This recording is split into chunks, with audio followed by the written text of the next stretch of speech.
TV8 ekranlarında 8'de sağlık kaldığı yerden devam ediyor. Şimdiki konuğumuz medikal estetik hekimi uzman doktor Yahya Yiğit. Hoş geldiniz Yahya hocam. Hoş bulduk efendim. Nasılsınız? Teşekkür ederim siz. Bizler deyiz. Çok sağ olun. Sizi gördük çok daha iyi oluyoruz. Çünkü çok güzel teşekkür bilgiler alıyoruz sizden. Çok teşekkür ederim. Yahya Hocam hoş geldiniz. Hoş bulduk. Hocam yaklaşık olarak 20 yıldan beri dolgu uygulamaları yapıyoruz. Hakikaten dolgu uygulamaları eskiden sadece bir dudağı dolduralım, bir işte nazolabiyeli yapalım, Evet. bir göz altını yapalım gibi geçerken günümüzde artık anlaşıldı ki aslında yüze bir bütünsel gözle bakmak gerekiyor. Yaklaşım gerekiyor. Yaklaşım gerekiyor. Bu amaçla size şu soruyu soracağım. Tüm yüz restorasyonu nedir? Ve tüm yüz uygulaması yaparken nelere dikkat ediyorsunuz? Bunun bir oranı var mı, ölçüsü var mı? Tüm yüz restorasyonu benim en çok sevdiğim işlemlerden birisidir. Ki zaten bu konuyla ilgili olarak ismim eşleşti diyebilirim. Evet. Tüm yüz restorasyonu olarak. Çünkü tüm yüz olarak baktığımızda hastayı bir bütün olarak değerlendiriyoruz. Dolayısıyla bir bölgeyi yaparken diğer bir bölge geri kalmıyor. Örneğin hasta geldi diyelim ki elmacıklarında çökmesi var. Tamam biz orayı yaptık ama şunu çok iyi biliyoruz. Sadece doku kaybı orada mı oluyor? Hayır. Tepeden tutun tırnağa kadar. Her tarafta aslında insanda yaş almaya bağlı, kilo alıp vermeye bağlı veya zamana bağlı, yer çekimine bağlı kayıplar oluşuyor, sarkmalar meydana geliyor. Dolayısıyla yüzü de bir bütün olarak değerlendirmek lazım. Elmacığı yaptığımızda nazolabiyeler çukurda kalabilir, şakaklar çukurda kalabilir, çene de zaman içerisinde geri plana düşüyor olabilir. Bunun bile zamana bağlı olarak yere doğru, yer çekimine bağlı olarak aşağı gelir. Dudak aynı şekilde hacim kaybına uğruyor. Yani burada aslında vurgulamak istediğimiz altın oran çerçevesinde tüm yüzü bir bütün olarak değerlendirmek lazım. Ama bunu değerlendirirken sadece kayıpları göz önünde bulundurmak yetmiyor.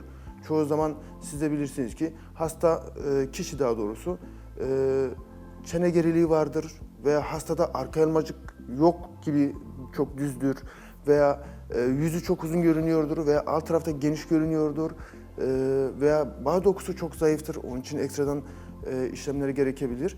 Yani bir bütün olarak değerlendirip ona göre yaklaşımda bulunmak lazım. Öncesini sonrasını ona göre söylemek Tabii lazım. ki bazen hastalar mesela görmeden hocam işte tüm yüz restorasyonu nasıl olur? Bende güzel olur mu? Yani şekil olarak baksam bile fazenin resim hattı, video hattı vesaire. O cilde bir dokunmam lazım. Bir dokunmamız lazım. Hani bu bağ dokusu yeterince güçlü mü değil mi? Acaba örneğin dolgu uygulaması yaparsak yer çekimine bağlı olarak o dolgu aşağı doğru yer değiştirebilir mi? Kaldıracak mı? Veya bunu acaba bir kısmını şimdi yapıp bir kısmını sonra yapabilir miyiz? Zamana mı yaysak? Zamana mı yaysak? Yani bütün bunları hastalık olarak değil de hani bir hastalık olarak değerlendirme gibi tıpta vardır bu. Hasta yok hastalık vardır diye. Bizde de direkt bir düzeltme tekniği yok da hastanın ve kişinin cilt yapısını, dokularını gördükten sonra, muayene ettikten sonra ondan sonra bir tedavi planı çıkarabiliyoruz. Peki hocam bu tüm yüz restorasyonunu yaparken hangi ürünler, hangi yöntemler kullanıyorsunuz? Evet, tüm yüz restorasyonunda çeşitlilik çok fazladır. Hastaya göre yaklaşımda bulunmamız şart. Ama bunların içerisinde dolgu, yani hyaluronik asit dolgusu zaten olması gereken bir şeydir. Çünkü biz onunla şekil veriyoruz, biz onunla hacim veriyoruz, biz onunla dokuları yerine koyuyoruz. Ama bunun yanında bağ dokunun sağlıklı hale gelmesi için daha önceki programlarda da bahsetmiştim. Sıvı ip uygulaması yapılıp onun üzerine işlem yapılabilir bir ay sonrasında ve 2 ay sonrasında. Veya eski ismiyle Focus Ultrason şu an yeni bir teknoloji, LIFU dediğimiz bir teknoloji var. Onunla yüz germe yapılıp daha sonrasında dolgu uygulamaları yapılabilir. Veya cildi çok fazla kurudur. Öncesinde cilt nemlendirmek için bazı uygulamalar, mezoterapiler, gençlik aşıları yapılabilir. Bütün bunları bir bütün olarak değerlendirmek lazım. Ondan sonra yaklaşımda bulunmak lazım. Örneğin tüm yüz restorasyonu, şuna bir örnek vermek istiyorum. Örneğin hasta gelir, çoğu zaman karşılaşmışımdır bununla. Tüm yüz restorasyona tamam hocam çok güzel ben kesinlikle sizinle aynı fikirdeyim diyor ama dudak dediğin zaman hocam çok göze çarpar diyorlar. Evet, göze çarpıyor. Çünkü hocam günümüzde ve sosyal medyadaki o dudak artık çok abartı olduğu için çekiniyorlar. Evet. Kesinlikle haklısınız. Evet, dudak işlemi yaptıktan sonra 15 gün sonra hasta kontrole geliyor ve biz dudağa dokunmadığımız için o dudak göze çarpıyor. Ama nasıl göze çarpıyor? Her taraf genç ve dinamik, altın oran çerçevesi içerisinde ama dudak zaman içerisinde bir hacim kaybına uğramış. şekil olarak belki biraz da bozuk bir şekli vardır. O zaman o dudak yaşlı olarak göze çarpıyor. Hem kırışıklıklarda da etkili değil mi dolgu Tabii hocam? kesinlikle. Sonuçta doku kaybı meydana geldiğinde dudakta Dudaktaki o pörsüme meydana kırışıklık, geliyor. nemsizlik. Dudak üstü çizgileri, barkod çizgileri dediğimiz. Smoker çizgileri smoker denilen. line dediğimiz çizgiler. Onlar da artıyor. Biz dolgu yaptığımızda onları da bir nebze büyük oranda azaltabiliyoruz. Şimdi bir bölgeyi yapmadığımız zaman orası direkt göze çarpıyor. Ki dudak yapılırsa, güzel bir şekilde yapılırsa çok hoş durur. Tabii sizin de dediğiniz gibi hiç tasvip etmediğimiz dudak şekilleri çok Evet, fazla. çok. Ama yapılmadığında, diğer alanları yapıldığında orası bu sefer yaşlı duruyor.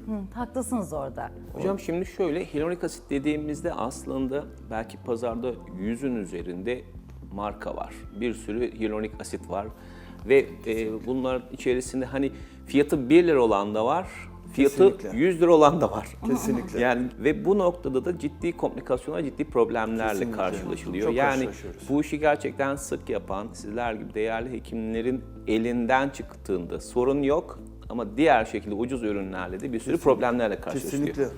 Özellikle bu yüz restorasyonunda yani çok fazla ürün de kullanmanız gerekiyor miktar Kesinlikle. olarak. Buradaki yaklaşımınız nedir? Biraz da bundan bahseder Evet, misiniz? Yani ürün kalitesi ve miktar.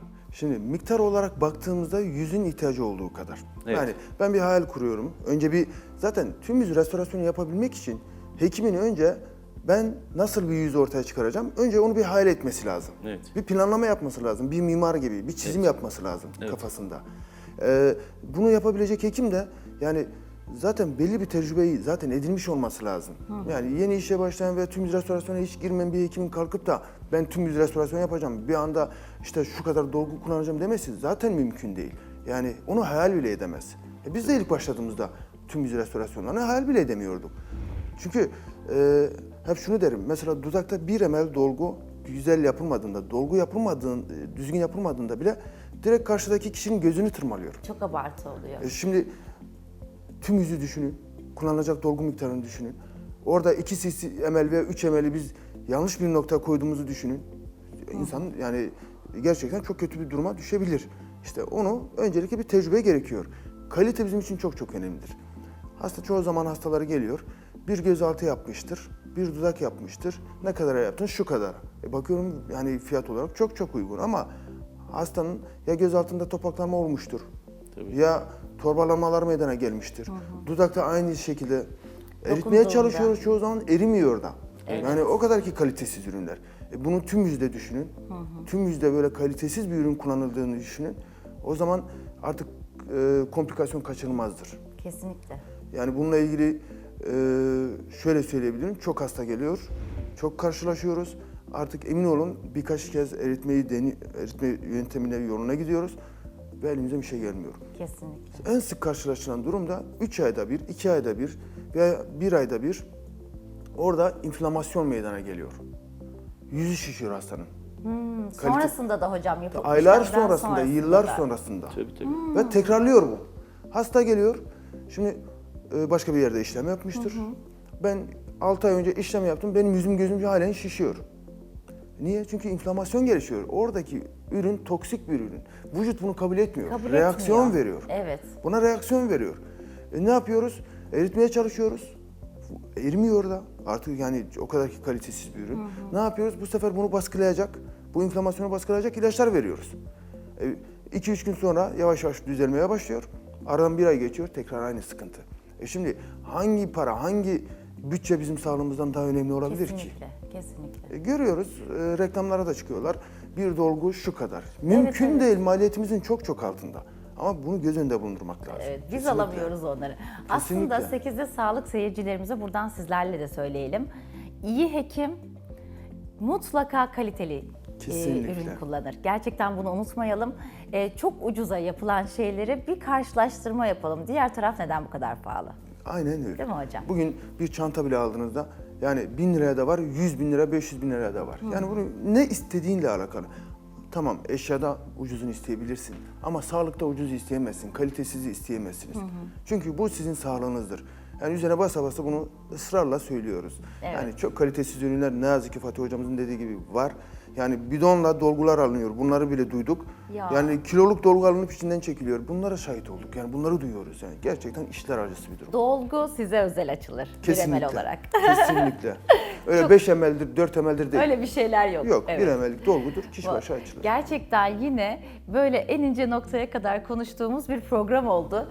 Sizden öğreneceğimiz daha çok şeyler var Yahya Hocam. Ağzınıza sağlık. Çok teşekkürler. Ben teşekkür ederim. Çok sağ olun. Bugün bizlerle medikal estetik hekimi uzman doktor Yahya Yiğit beraberdi ve dolgular hakkında, tüm yüz restorasyonu nedir hakkında bize birçok bilgiler verdi. Kendisine tekrar teşekkür ederiz. 8'de sağlık kaldığı yerden devam ediyor.